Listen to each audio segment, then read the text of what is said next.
तो जैसा कि आप सभी को मालूम होगा कि आरपीएफ कांस्टेबल और एसआई का 2 दिसंबर से एग्ज़ाम शुरू होने वाला है। तो ऐसे में हम आपके लिए कुछ प्रैक्टिस सेट लेकर आए हैं जो कि आपके एग्ज़ाम्स के लिए बेहद इम्पोर्टेंट रहने वाले हैं। तो इस वीडियो को आप ज़रूर देखिएगा ताकि आपको यहाँ पर किसी भी प्रकार का डाउट नहीं रहे और आप यहाँ पर एग्ज़ाम को आसानी से लिख पाओगे। तो पहला सवाल में पूछा गया कि भूकंपीय तरंगों को किस उपकरण द्वारा रिकॉर्ड किया जाता है। तो इसका सही जवाब हो जाएगा भूकंपीय तरंगों को रिकॉर्ड करने के लिए सिस्मोग्राफ का यूज किया जाता है। अगले क्वेश्चन में पूछा गया कि हाल ही में केंद्र सरकार ने पीएम ई ड्राइव योजना के लिए कितने बजट की मंजूरी दी है। तो इसका सही जवाब हो जाएगा 10,900 करोड़ रुपए। नेक्स्ट सवाल में पूछा गया कि राज्यसभा में उत्तर प्रदेश की कितनी सीटें हैं। तो राज्यसभा में उत्तर प्रदेश की जो सीटें हैं वो है 31। अगले क्वेश्चन में पूछा गया कि हाल ही में दिवंगत सीताराम येचुरी का संबंध किस पार्टी से है। तो सीताराम येचुरी का संबंध है सीपीआईएम पार्टी से।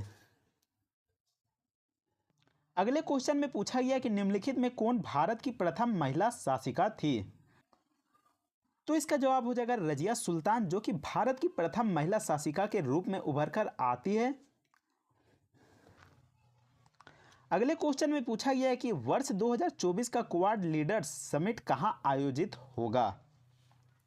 तो यह आयोजित होगा विलमिंगटन में।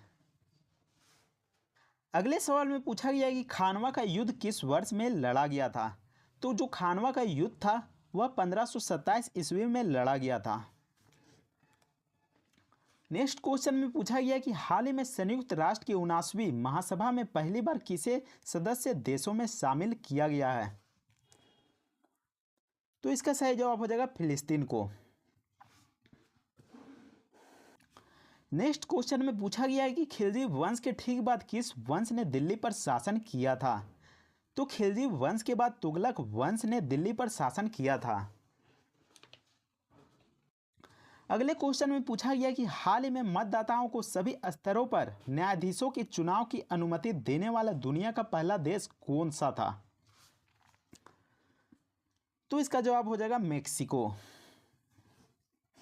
नेक्स्ट क्वेश्चन में पूछा गया है कि बोडो, डोगरी और मैथिली और संथाली भाषाओं को किस वर्ष भारत के संविधान के 8वीं अनुसूची में जोड़ा गया। तो इसका जवाब हो जाएगा 2003 में जोड़ा गया था। अगले क्वेश्चन में पूछा गया कि प्रतिवर्ष पूरे भारत में राष्ट्रीय हिंदी दिवस कब मनाया जाता है। तो 14 सितंबर को प्रतिवर्ष राष्ट्रीय हिंदी दिवस के रूप में मनाया जाता आ रहा है। नेक्स्ट क्वेश्चन में पूछा गया कि चंपारण सत्याग्रह भारत के निम्नलिखित में से किस राज्य में हुआ था। तो जो चंपारण सत्याग्रह आंदोलन हुआ था वह बिहार राज्य में किया गया था। नेक्स्ट क्वेश्चन में पूछा गया कि हाल ही में केंद्र सरकार ने मिशन मौसम के लिए कितने बजट की मंजूरी दी है। तो केंद्र सरकार ने मिशन मौसम के लिए 2000 करोड़ रुपए की बजट पेश की है। अगले क्वेश्चन में पूछा गया कि भारतीय राष्ट्रीय कांग्रेस की पहली बैठक कब और कहां हुई थी। तो भारतीय राष्ट्रीय कांग्रेस यानी कि आईएनसी की पहली जो बैठक हुई थी वह 1885 में हुई थी और बॉम्बे में हुई थी। अगले क्वेश्चन में पूछा है कि हाल ही में भारत सरकार ने किसका नाम बदलकर श्री विजयपुरम किया है। तो जो पोर्ट ब्लेयर था उसका नाम बदलकर श्री विजयपुरम कर दिया गया है।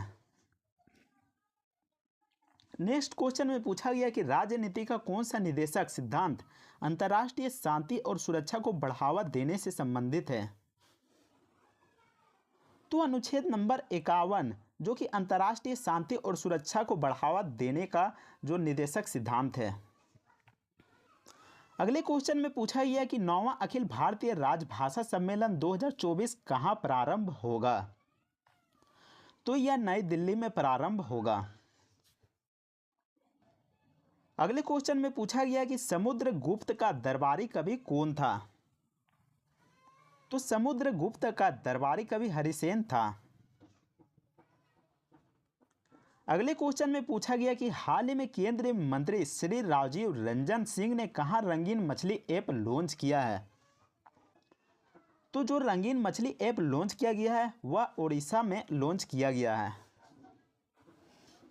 अगले क्वेश्चन में पूछा गया है कि जब उच्च स्तर से बहने वाली धाराएं निम्न ढाल वाले मैदानों में टूटती है तो किस प्रकार के निक्षेपण भूमि रूपों का निर्माण होता है। तो इसका जवाब हो जाएगा जलोढ़ पंखे। नेक्स्ट क्वेश्चन में पूछा गया कि शेषाचलम बायोस्फीयर रिजर्व भारत के किस राज्य में स्थित है। तो जो शेषाचलम बायोस्फीयर रिजर्व है वह भारत के आंध्र प्रदेश राज्य में स्थित है। अगले क्वेश्चन में पूछा गया कि निम्न में कौन सी एशिया की सबसे बड़ी घाटी है। तो एशिया की सबसे बड़ी घाटी है वह है डांग घाटी। नेक्स्ट सवाल में पूछा गया कि वरुण नौसेना अभ्यास भारत और किस देश के बीच संपन्न हुआ था। तो यह फ्रांस और भारत के बीच संपन्न हुआ था। अगले क्वेश्चन में पूछा गया कि प्रसिद्ध संगीतकार उस्ताद सुल्तान खान किस वाद्ययंत्र से संबंधित थे।